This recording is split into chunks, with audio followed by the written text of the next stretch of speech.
His name's Neville, and he's 2 years old now, so he's a little boy. And he's a Staffy Bull Terrier. Me and my roommate, we just went on Gumtree and just were looking at little dogs because we just thought we'd surprise my other roommate when he got home. And we found Nev. He was only, you know, this big, and went out and picked him up from out in the sticks, and that was it.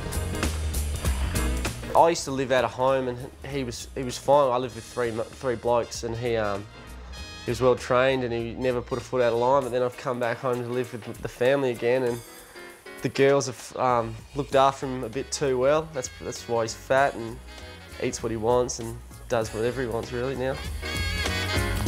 You can't eat a meal without him sitting next to you and crying for some. So he'll actually eat anything, but my sister gets pretty upset. He gets into her heels. He eats all the heels off her shoes.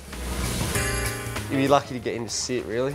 He sits and that, but he fetches a ball, but he goes and gets it and doesn't bring it back, so he really does what he wants.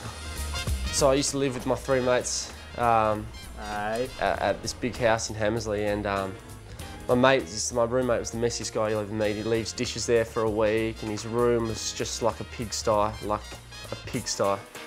And Nev he obviously smelt bad in his room, so Nev always used to wander in there and do his business. So my mate came back home one day and cut sick at us for letting it happen, and then cut sick at Nev as well. So then he took off for a couple of days, and then he actually made a barricade so Nev couldn't get in. So he'd take off, we moved the barricade and pushed Nev in there and wouldn't let him out till he'd done his business a couple of times, and then each day we'd do the same thing. My mate, Windsor his name is, would come back a few days later and have probably about, you know, a fair bit of poo in his room.